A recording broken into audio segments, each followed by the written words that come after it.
தம் கிருபை பெரிதல்லோ, என் ஜீவனிலும் அதே இம்மட்டும் காத்ததுவே. இன்னும் தேவை கிருபை தாருமே, இன்னும் தேவை கிருபை தாருமே. கர்த்தரும் இரட்சகருமாகிய இயேசு கிறிஸ்துவின் ஈடு இணையற்ற நாமத்தில் சேனைகளின் கர்த்தர் ஊழியத்தின் மூலம் 26/8/2024 இந்த நாள் உங்களுக்கும் உங்கள் சந்ததிக்கும் சந்தோஷமான ஒரு நாளாக அமையப் போகிறது என்று மனதார வாழ்த்துகின்றேன்.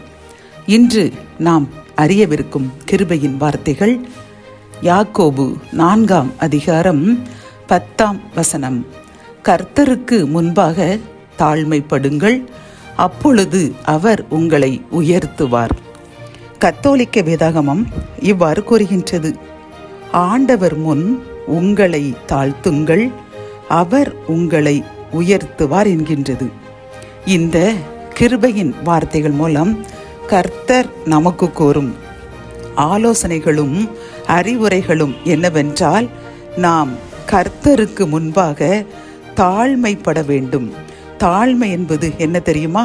நாம் நினைப்போம், பிறருக்கு ஒரு உதவி செய்வது, ஒருவர் ஒரு பொருளை சுமந்து கொண்டு வருகின்றார் என்றால் அவரால் சுமக்க முடியாத அந்த பாரத்தில் நாம் உதவி செய்வது, இதைத்தான் நாம் தாழ்மை என்று நினைக்கின்றோம். அப்படியல்ல பிரியமானவர்களே, கர்த்தர் கூறுகின்றார், தாழ்மை என்பது மற்றவர்களை நம்மை விட உயர்வாக நினைத்து நாம் ஒன்றை விரும்புவதை அவர்களுக்கு விட்டு கொடுப்பதுதான் தாழ்மை.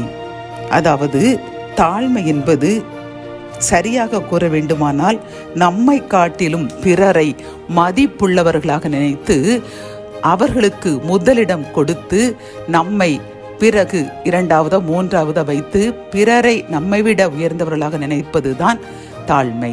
ஆகவே நாம் இன்றிலிருந்து பிறருக்கு மதிப்பளித்து நமக்கு ஒரு ஆசீர்வாதம் வரக்கூடியதாக இருக்கலாம், இதற்கு பிறரும் ஆசைப்படலாம். உடனே நாம் அவர்களுக்கு விட்டு கொடுத்து அவர்களுக்கு முதலிடம் கொடுத்து நாம் வாழ்ந்தோம் என்றால் கர்த்தர் நாம் எதை விட்டு கொடுத்தோமோ அதை நமக்கு இரட்டிப்பாக திரும்ப தருவேன் என்று வாக்கு கொடுக்கின்றார். ஆகவே இன்றிலிருந்து நாம் உண்மையான தாழ்மையாய் பிறருக்கு விட்டு கொடுப்போம். நம்மை விட பிறர் மதிப்புள்ளவர்களாக கருதி அவர்களுக்கு மதிப்பளிப்போம்.